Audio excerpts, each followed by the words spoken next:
Welcome to another edition of the CivBattleRoyale. My name is Dawkinzz, and this is episode 10, Ménage a Troi. This part is narrated by Tim R. Tabor 123 and Scissorfingers, who takes over in the second half of this part. Unexpected glory and defeat plague the cylinder in the 10th installment of the CBRX. Starting on turn 141, let's get right into this. Hello and welcome back to CBRX. This is your narrator for this week, Power Ranker and the Delete Brazil modding team's community administrator, Tim Tabor 123, inviting you back into the crazy world of the cylinder. The more you know. Our OC Spotlight this week is a quirky little historical account of the Scottish Manx peace deal by Bulletproof Cookie. Learn to read, kids. Here we have the amazing lore map created by Laxaraxariskel, and what the hell are you doing? WTHRUDOIN, if you want the proper spelling. This map has been painstakingly compiled to form a historical narrative of what life on the cylinder is really like. Kirkopes brings us a new type of map this week. This type tracks wars on the cylinder using arrows, and I'm going to put a link to that in the description below. And Uruguay is once again top in the rankings, much to the dismay of pretty much everybody on the cylinder. I can really try to push the narrative that Uruguay are actually the bad guys and the Selknam are the good, but I'll leave that for you to decide. The Empire tries to strike back.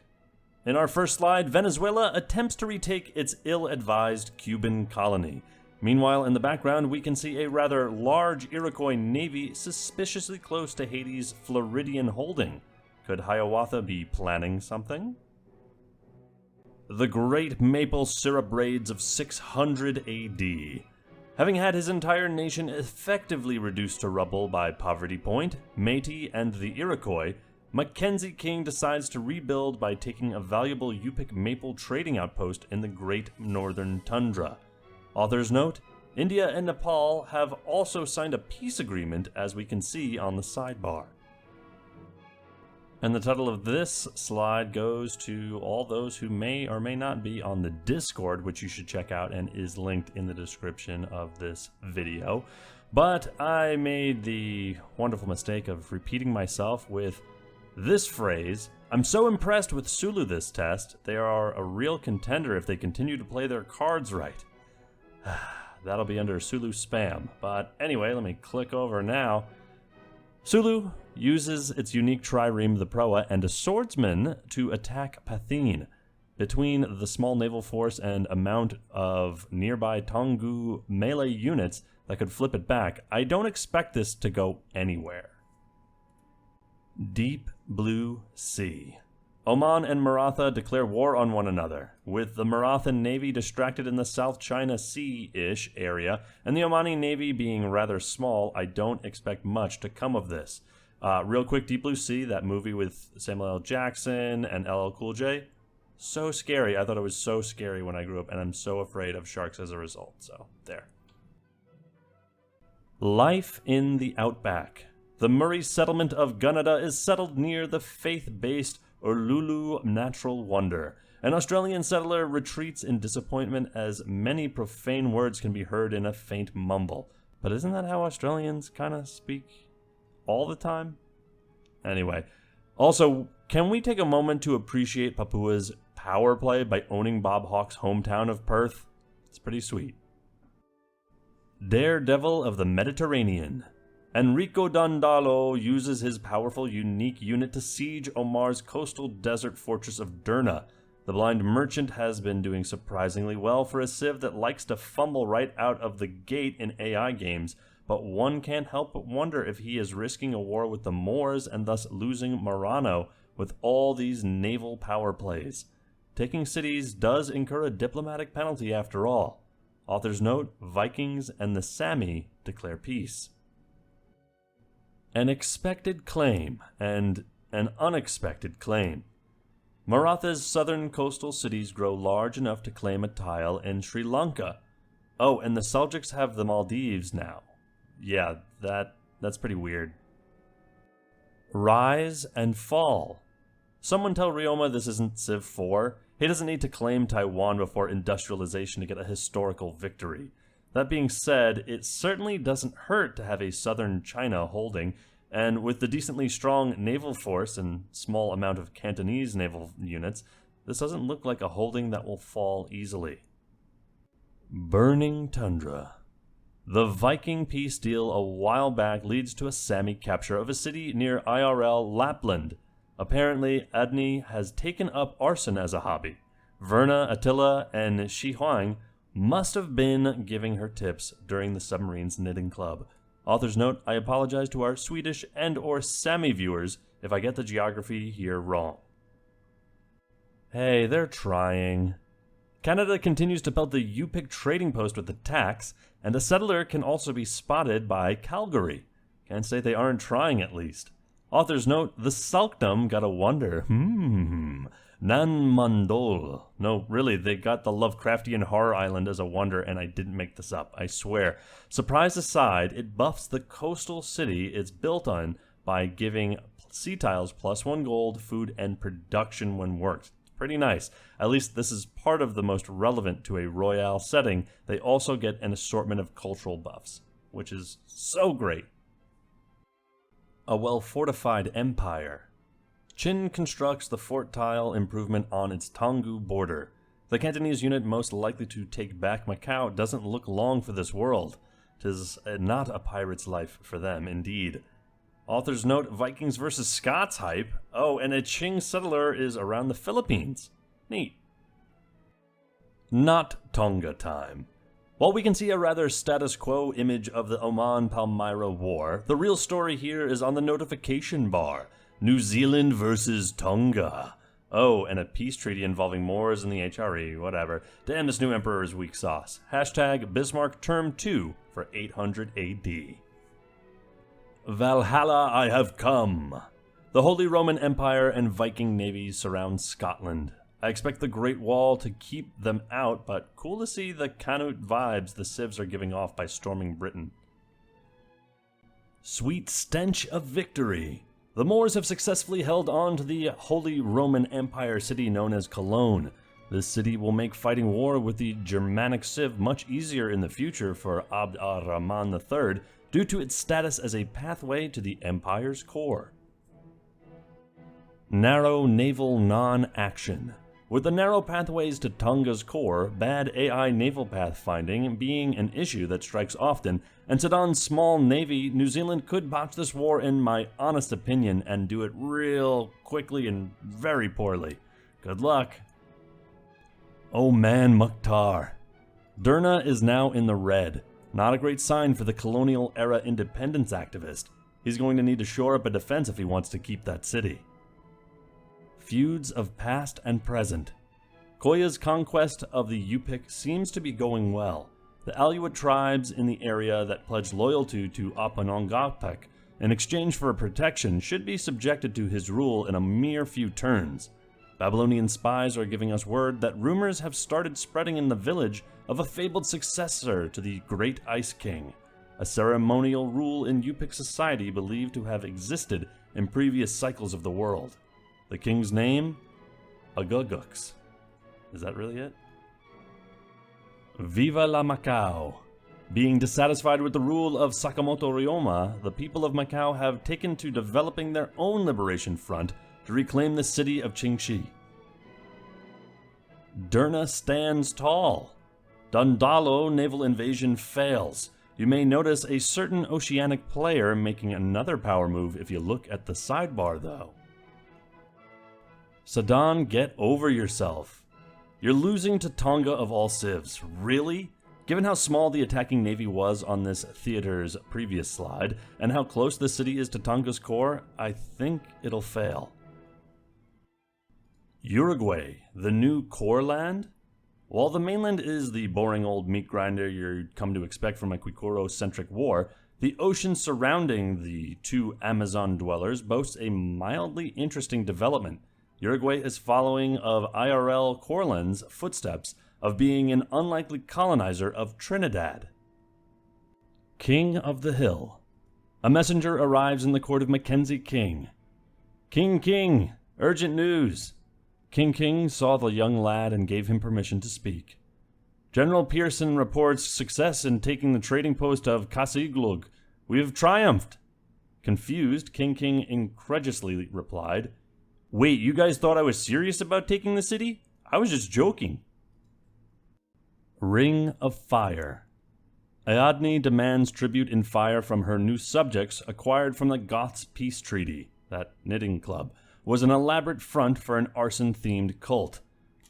The Goth soldiers pour gasoline on themselves, light a match, and chant a song to honor the city of Bayara with tears on their face. I fell into a burning ring of fire. I went down, and the flames went higher. And it burns, the ring of fire, like a ring of fire.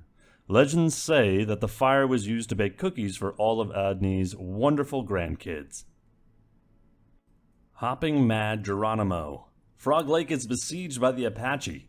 Geronimo recalls the one time he visited the city and was turned into a frog by a local witch and had to convince the local chief's daughter to kiss him to turn him back. Geronimo, determined to put that embarrassing moment behind him, decided to erase the town and the Epimus incident from memory. Powder Keg in Central Africa.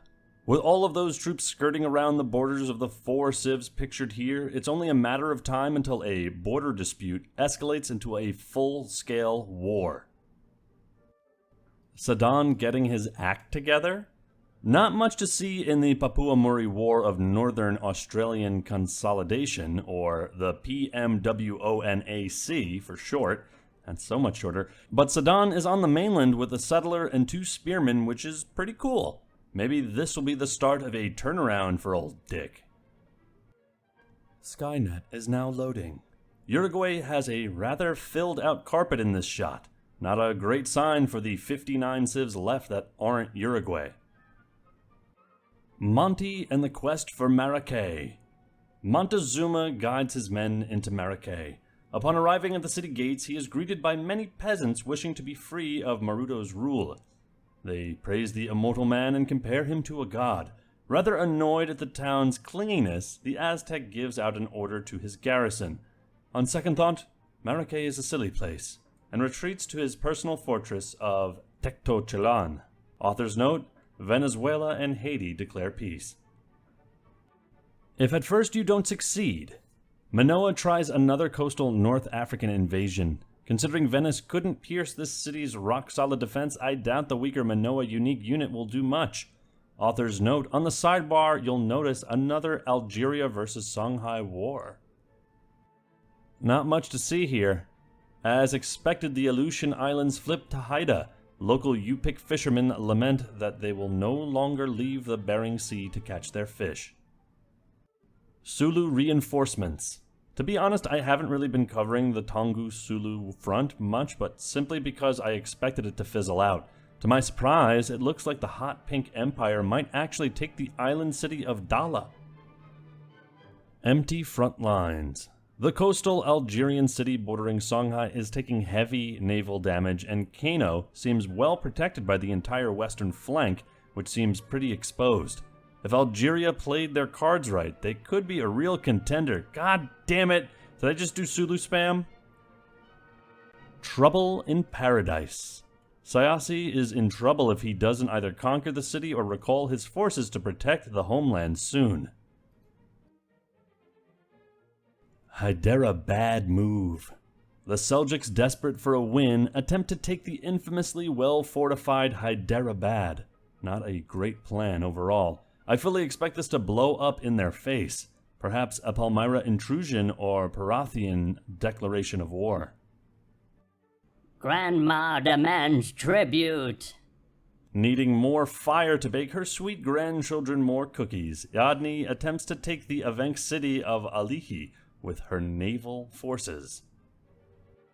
Pitt the Elder. Palmerston North looks like it will fall to Tonga soon. Could it actually be Tonga time? Long live Kahugupe! The proud people of Kahugupe have successfully defended against the naval invasion. Uruguayan historians would later attribute this temporary setback to the storm known as Hurricane Marvin. Yet another stab at Derna. The almighty fortress of Derna has another challenger, Paye of Nubia. Unlike his Mediterranean counterparts, he appears to be taking a land-based approach which should be more effective in the long run. Immigrant song, and no, I don't have the copyright to that. By glory of Thor, Vikings begin to raid Scotland. A death warrant signed. As we saw earlier, North Palmerston is gonna fall soon. More importantly is a war declaration in the diplomacy notifications. Canada versus the Iroquois again.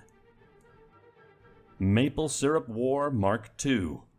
Yep, despite the title of the last post, I actually think this could stalemate with the amount of choke points in the Canadian terrain.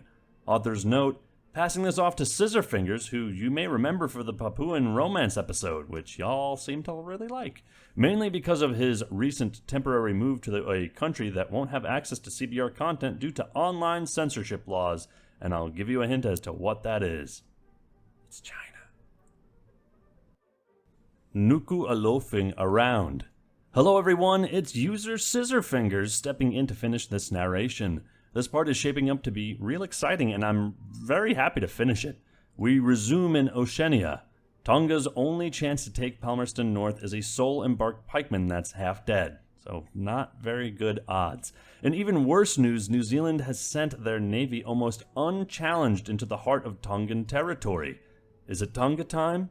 Yes, it's Tonga's time to die. That's a little Diablo 2 reference for you guys. Eating my words. Wow, I look stupid. Apparently Tonga knows how to use pointy sticks. They capture the city and now look in a marginally better position. They still lack a navy though. Das Boot.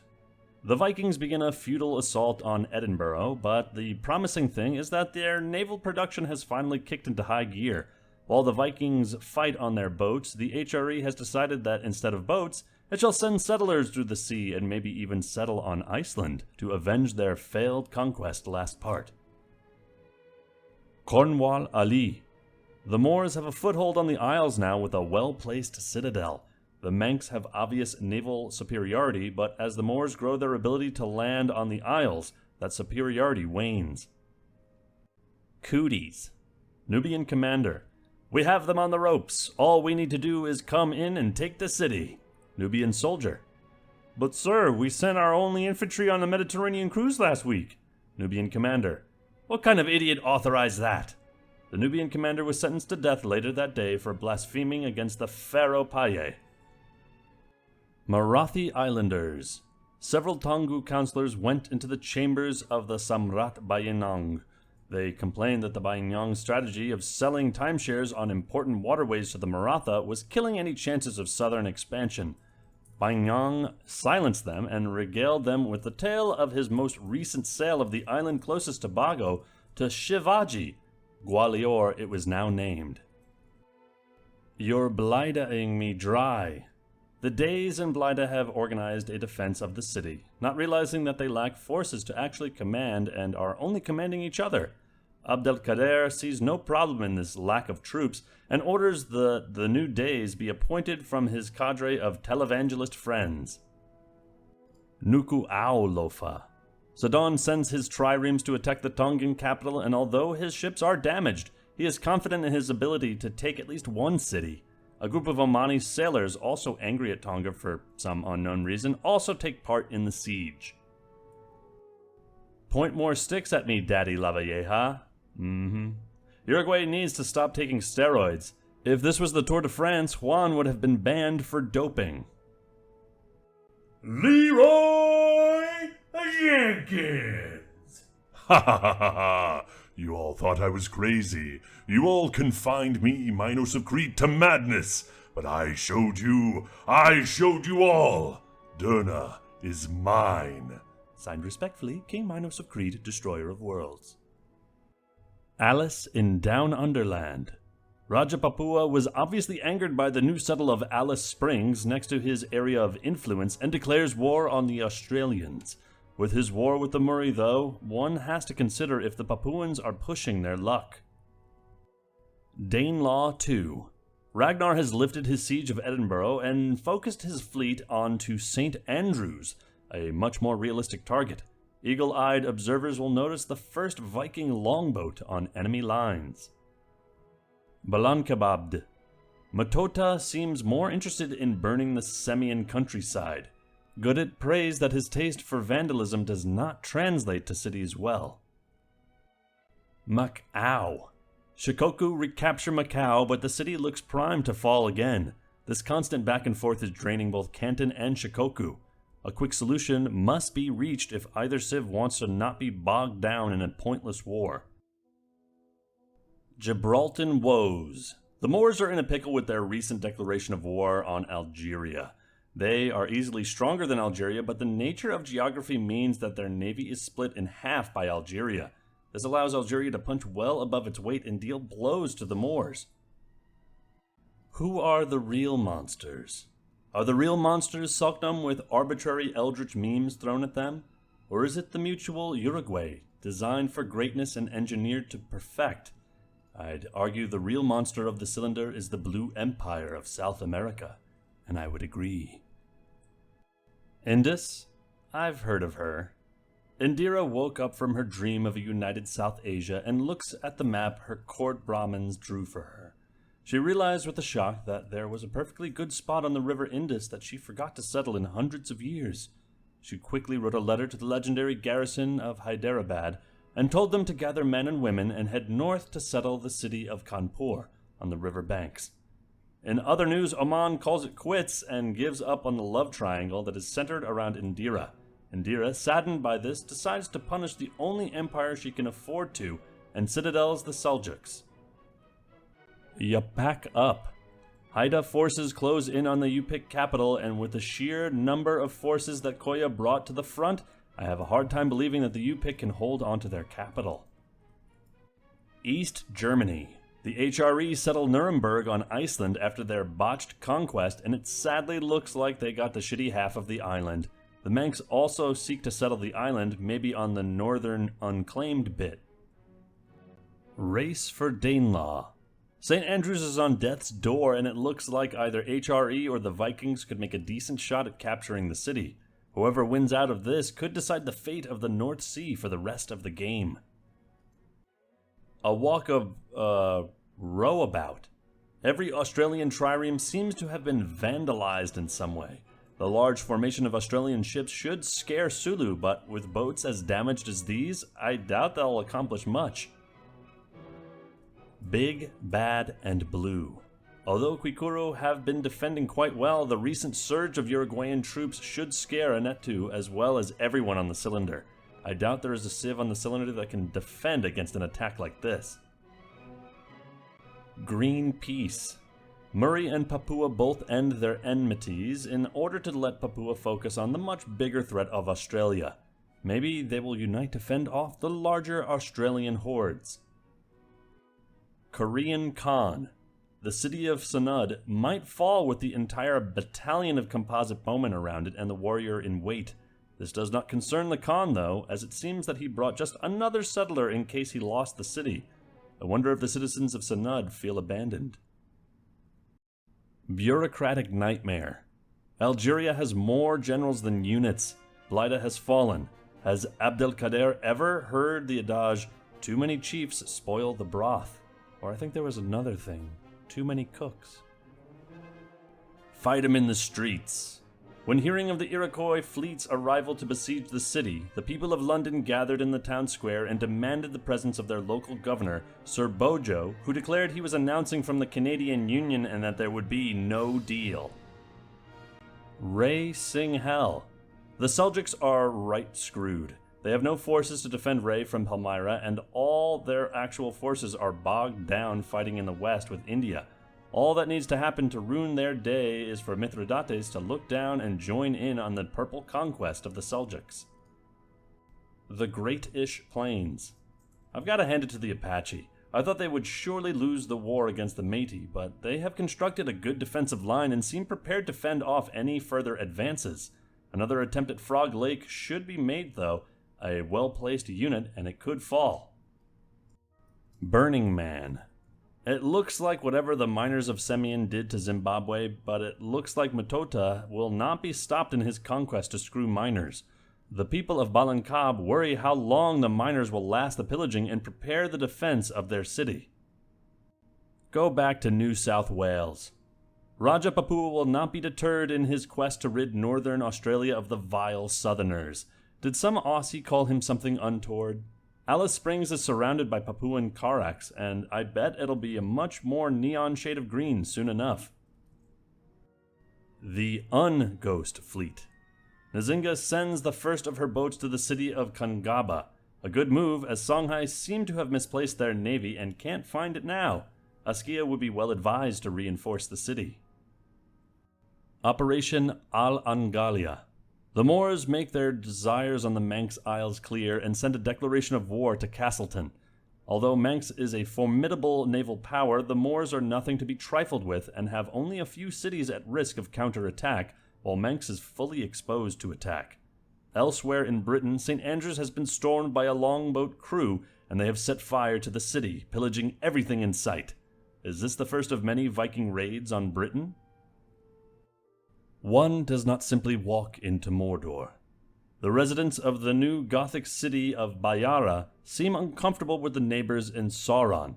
Rumors say that if you look in the direction of the city at sunset, the sun looks like a blazing eye that casts an evil eye on the entire city. London Bridge has fallen down. Londoners rejoice as the authoritarian ships of the Iroquois sail into the London harbor. Hiawatha seemed satisfied with his conquest until he sailed further north and found more foreigners on the coast and declared a jihad against all English-speaking peoples. Chingchatka challenged. Koya has shifted his attention from the Yupik capital and instead focused it on the settlement of Fuzhou. None of the Haida Admiralty could explain this move, and when they questioned it, they were tossed into the Bering Sea.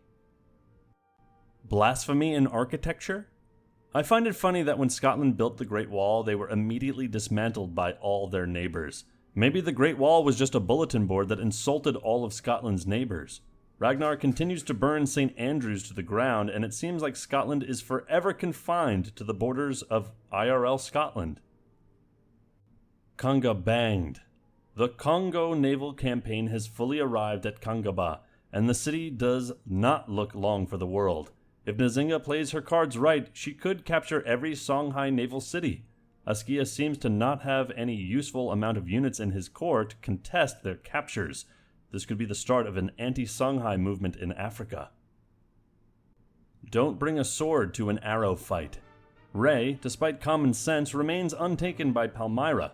One has to wonder what Zenobia wants to do with that massive military, if not to use it on the Seljuks.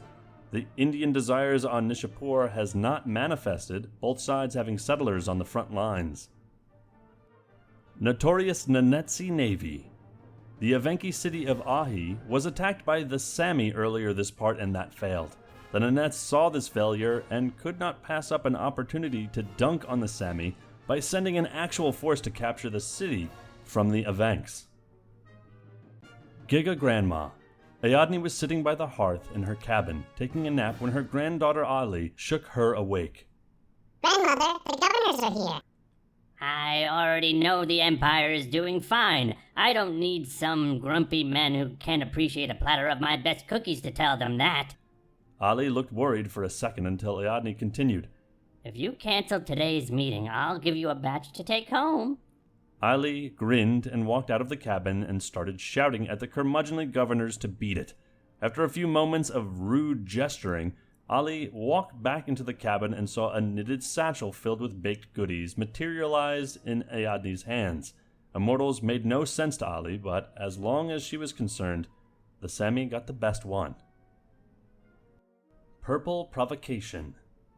Indira, realizing that she had a bunch of settlers sitting around doing nothing, decides to actually use them. The city of Patna was plopped down on a very defensive position. This must have angered Mithridates. The two purple powers have not fought yet, but if the terrain has to suggest anything, it would certainly be bloody. Finn. We close the part on a picture of Selknam. Selknam would be a first-rate power anywhere but right next to Uruguay.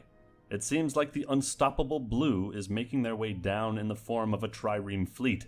The Selknam Navy is on the wrong side of the peninsula to deal with such a threat. Will they be able to fight against the Blue Meanie? This has been a great part to narrate, and I hope you enjoyed my half of the narration. This is user Scissorfingers signing off. And my name is Dawkinzz. I appreciate being able to end on a cliffhanger with the Selknam. If you like this and you like anything, please like and subscribe, comment, do anything. I like to chat with you guys. Join us on the Discord in the comments below. And yeah, that's pretty much it. I appreciate you guys sticking around, and until then, we'll see you next time.